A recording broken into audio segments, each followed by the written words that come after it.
Consider the standard white bread and rice that anchor the modern diet. The conventional milling used to refine these grains removes the outer layers, resulting in a significant loss of fiber, iron, and B vitamins. Millets, however, retain their full nutritional profile. They are naturally gluten-free and have a low glycemic index. The glycemic index measures how quickly a food raises blood sugar levels.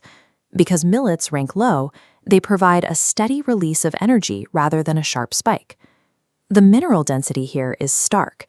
This chart shows that while refined wheat contains negligible calcium, finger millet provides over 300 milligrams per 100-gram serving.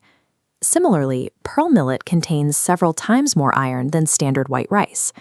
These grains also contain high levels of lecithin and B vitamins, like niacin and B6. Lecithin is a fatty substance essential for cell membranes, and these specific nutrients are critical for maintaining a healthy nervous system. These ancient grains serve as a concentrated source of the specific minerals and vitamins missing from refined staples, offering a direct way to address modern nutritional gaps. This production data shows that millet refers to a wide family of annual grasses, first domesticated in Asia and Africa. India currently produces the vast majority of the world's supply, yielding more than 10 million tons annually. The family is categorized into two groups: major millets like sorghum, pearl, and finger millet, and minor millets, which include smaller varieties like Foxtail, Kodo, and Barnyard. While the major millets account for the most production volume, the physically smaller minor millets generally have higher concentrations of fiber and minerals. However, minor millets possess a physical defense, a hard, shiny, non-edible husk. This indigestible fiber layer prevents the human stomach from accessing the stored nutrients. Accessing the grain's benefits requires a precise physical intervention, removing the protective shell without damaging the nutrient-dense core. This intervention begins with decortication, the process of mechanically stripping away the grain's tough outer fibrous layer to reveal the edible portion.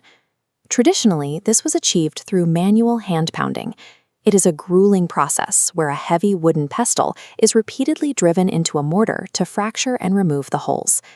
To make the holes easier to remove, processors use a specific moisture ratio, adding exactly 10% water to the dry grain.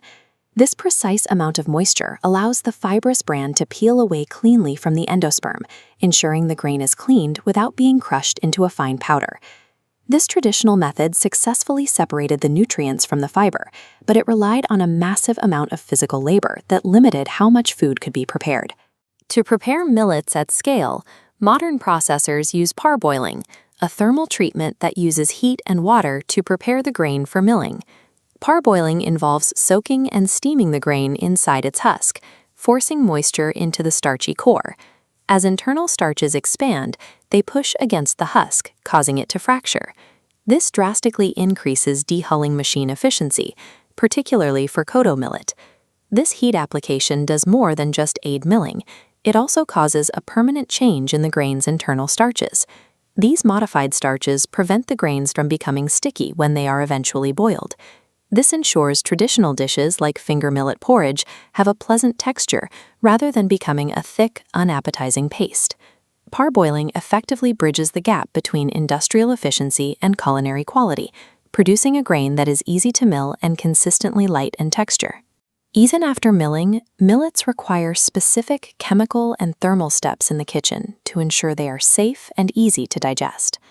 The most important step for any millet variety is a thorough rinse, followed by a mandatory soaking period of several hours.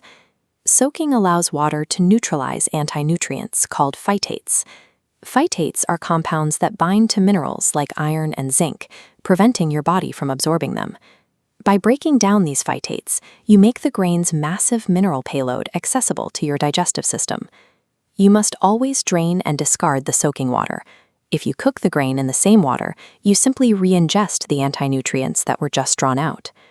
When cooking, use a tight-fitting lid to trap steam and drop the heat to a slow simmer. This ensures the dense grain softens completely to the center. Proper soaking and steaming are essential for safety.